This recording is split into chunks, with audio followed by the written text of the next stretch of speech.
Hello student, हर हर महादेव। हमारा जो initiative है टू कंप्लीट 6 to 12 NCERT, जिसमें क्लास 6, 7, 8, 9 कंप्लीट हो चुका है। आज है क्लास 10 इकोनॉमी चैप्टर 2। इससे पहले हिस्ट्री, ज्योग्राफी, पॉलिटी भी 10 के कंप्लीट हो चुके हैं। तो इसमें बताया जा रहा है sector of the Indian economy. आप देखो इंडियन इकोनॉमी क्या क्या सेक्टर है। तो इसमें ना 3 मेन सेक्टर है, ठीक है। तो first is primary, second is secondary and tertiary, ठीक है। तो 3 मेन सेक्टर है। तो प्राइमरी सेक्टर क्या होता है? तो प्राइमरी सेक्टर वो होते हैं इसमें जिसमें ना क्या होता है कि यहाँ का जितना भी एक्टिविटीज़ होता है ना, इससे इन्वॉल्व एक्टिविटीज़ जो होते हैं वो किस टाइप के होते हैं? ये अंडरटेक किए जाते हैं directly by using the natural resource. तो प्राइमरी सेक्टर किस चीज़ से हो सकता है? तो प्राइमरी सेक्टर हो सकता है कि ना इसमें जितने भी चीज़ होते हैं ना वो इन्वॉल्व किस चीज़ से होते हैं? ये इन्वॉल्व होते हैं नेचुरल रिसोर्स से, ठीक है। और ये सेक्टर ना यूजुअली रिलेटेड होते हैं एक्सट्रैक्शन ऑफ रॉ मटेरियल को निकालने से, लेकिन ठीक है। इसको इसीलिए प्राइमरी कहा जाता है और ये करता है फाउंडेशन रखता है सभी सेक्टर का, ठीक है। ये फाउंडेशन है हर एक सेक्टर का। तो इसके बाद आता है secondary sector. Secondary sector natural जो प्रोडक्ट मिलता है उसको ना मैन्युफैक्चर किया जाता है इसके द्वारा, सेकेंडरी सेक्टर द्वारा, ठीक है। और ये प्रोडक्ट ना होते हैं ना, ये not made through nature but it is made up with some process of manufacturing. ये नेचर के द्वारा नहीं बनते, जो नेचर से मिलता है। जैसे शुगर मिला, ठीक है, गन्ना मिला, तो गन्ना से अगर जैसे शुगर को जो बनाया जाता है, चीनी को बनाया जाता है, तो वो चीज़ क्या हुआ? वो सेकेंडरी सेक्टर का काम है, ठीक है। तो इसमें क्या होते हैं? इंडस्ट्रियल सेक्टर आते हैं इसमें। फिर आते हैं टर्शरी सेक्टर। ये सेक्टर क्या करते हैं? हेल्प करते हैं डेवलपमेंट में ऑफ 2 सेक्टर। इन दोनों सेक्टरों के डेवलपमेंट में ये सेक्टर हेल्प करते हैं। This are supporting activities and do not produce anything. और ये क्या करते हैं? ये कुछ प्रोड्यूस नहीं करते, ये सपोर्ट करते हैं, ठीक है। For this reason the sector is called service sector. और इसको क्या कहा जाता है? इसीलिए सर्विस सेक्टर कहा जाता है। अब देखो इस तीनों को कंपेयर किया जाए, कंपेयरिंग द 3 सेक्टर, ठीक है। कंपेयरिंग द 3 सेक्टर, तो इन तीनों को कंपेयर किया जाए तो हम सब क्या पाते हैं? अगर हम सब कंपेयर करेंगे तो how many goods and service are produce in each sector. तो इसमें हम सबको पता चलेगा कि कितने गुड और सर्विस प्रोड्यूस होते हैं हर एक सेक्टर में, ठीक है। The total money value of all production are added on the value of final good is added while comparing। तो इसमें क्या होता है? फाइनल गुड में ना इसको एडिट किया जाता है और उसके बाद बताया जाता है कि क्या है इसका, ठीक है, इसका महत्व क्या है, ठीक है। उसमें बताया जाता है when the value of final goods and service produced by each sector during an year is added it is called gross domestic product। तो मतलब जब इस सभी का एक वैल्यू जोड़ा जाता है तो इसको क्या कहा जाता है? ग्रॉस डोमेस्टिक प्रोडक्ट कहा जाता है। Rising importance of tertiary sector in India. अब देखो टर्शरी सेक्टर का क्या इंपॉर्टेंस है। अब इसमें ना सबसे इम्पोर्टेंट बताया जा रहा है टर्शरी सेक्टर का इम्पोर्टेंस है, ठीक है, इंडिया में। अब क्या है ये? देखो एवरी जो कंट्री होता है वो नीड करता है certain kind of service for its survival. तो कुछ कुछ सर्विस का इम्पोर्टेंट होता है हर एक सेक्टर के लिए, हर एक इकोनॉमी के लिए, हर एक कंट्री के लिए ना कुछ कुछ सेक्टर का इंपॉर्टेंट होता है, ठीक है। तो क्या होता है? डेवलपमेंट जो होता है agriculture industry lead to development of service. अगर एग्रीकल्चर और फिर इंडस्ट्री का डेवलपमेंट होगा तो उसका क्या होगा? उसका प्रभाव पड़ेगा टर्शरी पे। और डेवलपमेंट क्या होगा? सर्विस का। With rise in income level there is a rise in demand for services. और जैसे ही इनकम बढ़ेगा वैसे ही राइज क्या होगा? डिमांड भी होगा, ठीक है, सर्विस का। Evaluation of new scheme like information technology. और इसके बाद क्या होगा? न्यू सर्विसेज भी निकलेंगे जैसे इंफॉर्मेशन टेक्नोलॉजी टाइप, ठीक है। अब देखो क्या क्या कंट्रीब्यूशन होता है इस सेक्टर का एम्प्लॉयमेंट जनरेशन में।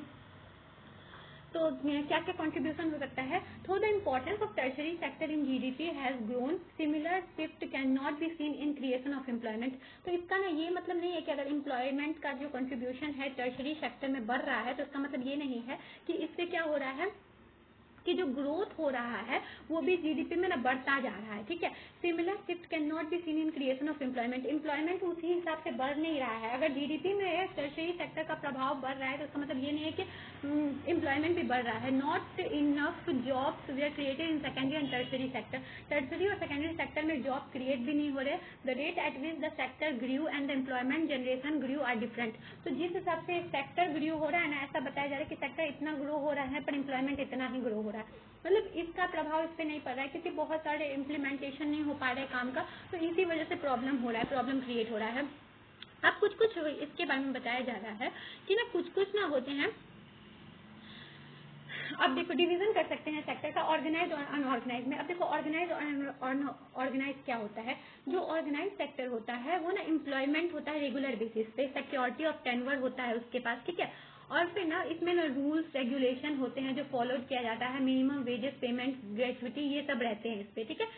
Expected to work a fixed number of hours, entitled to benefit like over time, bonus, paid holiday, provident fund. मतलब कि ना ये क्या हुआ, एक तरीके का सरकारी जॉब हो गया। ऑर्गेनाइज वर्क क्या हो गया, सरकारी जॉब हो गया कि आपको आपका सब कुछ फिक्स है, ठीक है।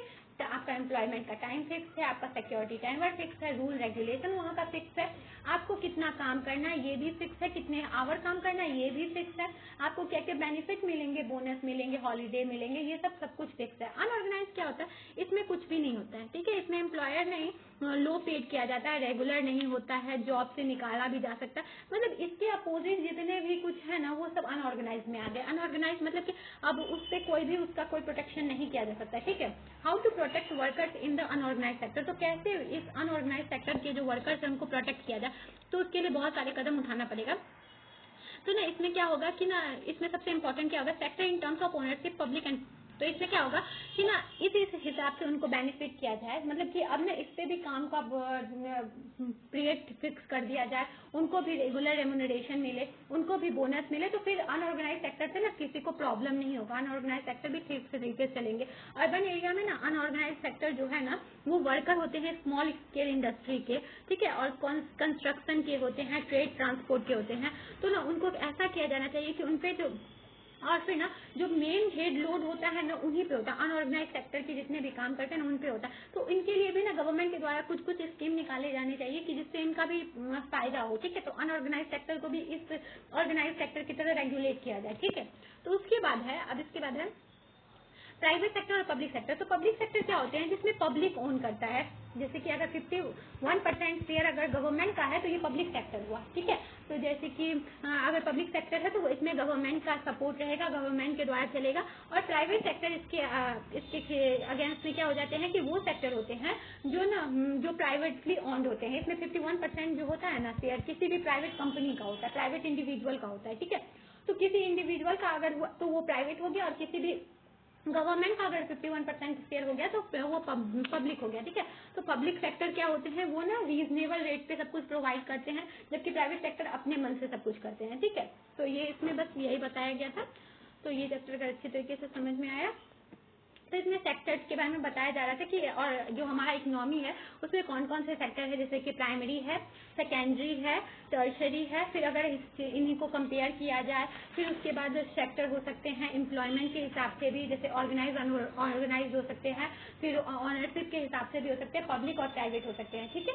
तो बस इस चैप्टर में इतना ही था। ये चैप्टर अच्छी तरीके से समझ में आया तो इसके सारे क्वेश्चन बिल्कुल सॉल्व करना है। अगर कोई भी डाउट हो तो आप कमेंट में पूछ सकते हैं। I hope you understand. Thank you.